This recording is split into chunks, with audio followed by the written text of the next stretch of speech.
Втор дел. Будејќи се, сватив зошто мојот газда имаше незадоволно лице кога му ги барав моите 2 дена отсуство. Денеска е сабота. Така да се каже, бев заборавил на тоа, но станувајќи ми дојде таа мисла. Сосем природно, мојот газда мислел дека на тој начин јас ки имам 4 слободни дена заедно со мојата недела и тоа не можеше да му причини задоволство. Но од една страна, не бе виновен јас дека закупот на мама беше вчера место денеска, а од друга и без тоа саботата и неделата ќе ми беа слободни. По себе се разбира, тоа не ми пречи сепак да го разберам мојот газда. Одвај станав бидејќи бев изморен од вчерашниот ден. Додека се бричев, се прашував што ќе правам и решив да одам на капење. Се качив на трамвајот за да појдам на плажата во пристаништето. Таму се нурнав во каналот. Имаше многу млади луѓе. Во водата ја најдов Марија Кардона, некогашна дактилографка од мојата канцеларија, кон која нешто ме влечеше во тоа време. Мислам дека и неа ја влечеше нешто кон мене исто така. Но таа отпатува малку потоа и ние немавме време. И помогнав да се качи на еден морекас и во тоа движење ги допрев незините гради. Бев се уште во вода кога беше веќе мешички легната врз мореказот. Таа се сврта кај мене. Косите й беа в уста и таа се смееше. Се искачив покрај неа врз мореказот. Беше пријатно и шегувајќи се главата ми отиде назад и ја кладов врз незиниот стомак. Таа не рече ништо и останав така. Сето небо ми беше во очите и тоа беше сино и позлатено. Под мојот тил чувствував како стомакот на Марија полека бие. Останавме долго врз мореказот полузаспани. Кога сонцето стана силно, таа скокна во вода, а и јас појдов по неа. Ја стигнав, ја опфатив околу половината и пливавме заедно. Таа се смееше постојано.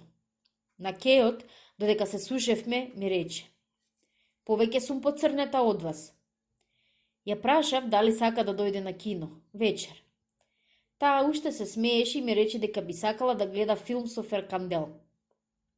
Кога се облековме, таа можна се изненати кога ме виде со црна вратоврска и ме праша дали жалам за некого. И реков дека умре мама. Бидејќи таа сакаше да знае кога, јас ја одговорив: "Вчера." Малку се сепна, но ништо не рече. Сакав да ја речем дека јас не сум виновен за тоа, но се воздржав, зашто се сетив дека тоа веќе му го кажав на мојот газда. Тоа немаше никакво значење. На секој начин некој е постојано помалку виновен. Вечерта Марија беше заборавила се. Филмот беше комичен на моменти и потоа на вистина глупав. Таа ја стави својата нога врз мојата.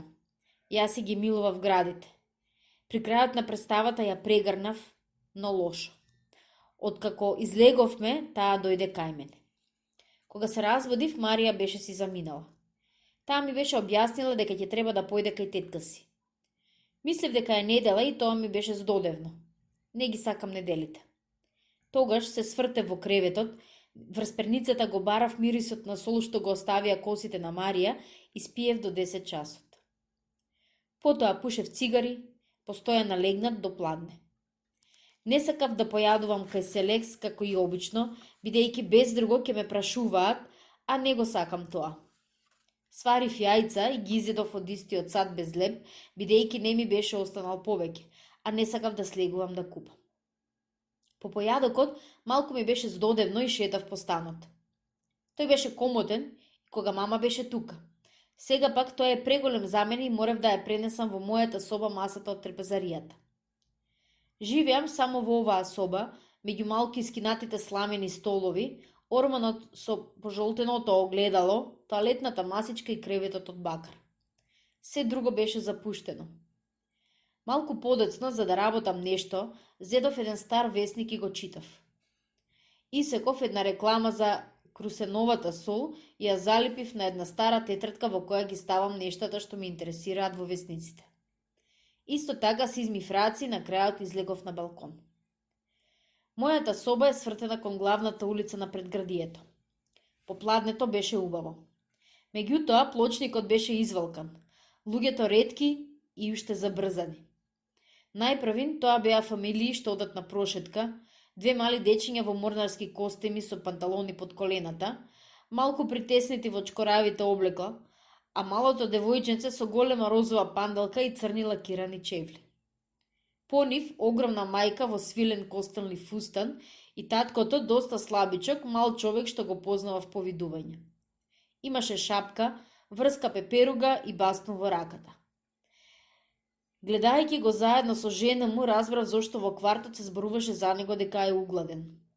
Малку потоа поминаа млади луѓе од предградието со светнати коси и црвени врски, со припиени палта и везено марамче во джепчето и во чевли со четвртести врвови. Мислев дека одеа во кината во центарот. Затоа тие заминаа толку брзо и таа кон трамвајот, смеејќи се мошне силно. По нив полека улицата опуста. Представите на секаде беа почнати, верувам. На улицата беа само дуканџиите и мачките. Небото беше ведро, но без сјајот на фикусите што ја порабуваа улицата. На тротоарот од спротива продавачот на тутун изнесе еден стол, го стави пред својата врата, го обчекори наклатувајќи се со двете раце врз потпирачот. Трамваите, допред малку преполнити, речиси беа празни. Во малото кафеанче, кај Пиеро, покрај продавачот на тутур, келнерот чистеше со триење во напуштената сала. Беше навистина недела. Го свртев мојот стол и го наместив како оној на продавачот на тутун, зашто најдов дека е тоа поудобно. Испушив 2 цигари, влегов да земам парче чоколадо и се вратив да го јадам на прозорецот. Малку потоа небото се намурти и помислив дека ќе имаме летна луња. Меѓутоа, полека пак се разведри. Но минувањето на облаците беше оставило над улицата како едно ветување на дожд, поради што таа беше понатажена. Долго останав гледајќи го небото. По 5 часот трамваите пристигнаа со шум. Од стадионот во предградието тие доведуваа групи гледачи, качени врз скалите и врз оградите. Следните трамваи ги донесоа играчите што ги познав по нивните мали куферчиња. Тие извикуваа и пееа со полни гради дека нивниот тим нема да изгуби. Поминаа ми даваа знаци. Еден дури ми викна: "Ги суредивме?" И јас реков: "Да", климајќи со глава. Потоа почнаа да се тискаат автомобили. Денот одмина уште малку. Над покривите небото стана црвениково и со вечерта што се раѓаше улиците оживеа. Луѓето што се шетаа полека се враќаа. Среде другите го познав угладениот господин. Децата плачеа или се влечеа. Речиси веднаш од кината во квартот на улицата се излеза бран од гледачи. Меѓу нив младежите гестикулираа порешително од порано и помислив дека гледале некој авантуристички филм. Оние што се враќаа од кината во градот пристигнаа малку подоцна. Ми се стори дека се посериозни. Тие уште се смееја, но од време на време изгледаа изморени и поспани. Тие останаа во улицата одејќи и доаѓајќи на тротоарот од спротива. Младите девојки од квартот, гологлави, се држеа за раце. Ергените беа се наредиле за да ги пресретнат и тие правеа вицови на кои овие се смееја и свртуваа глава. Повеќето од нив што ги познавав ми даваа знаци. Уличните ламби тогаш наеднаш се запалија и поради нив изгледаа бледи првите ѕвезди што блеснаа во ноќта. Почувствував како ми се уморуваат очите од гледањето на тротарите исполнити со луѓе и светлини. Од ламбите блескаше влажниот паваш и трамбаите во правилни интервали го фрлаа својот одблесок врз нечија намачкана коса, врз некој насмев или сребрена нараквица. Попосле, со се поредките трамваи и ноќта веќе црна на дрвјата и ламбите, квартот незабележано се празнесе, се дури првата мачка не помина полека по улицата одново опустена. Се сетив тогаш дека би требало да вечерам.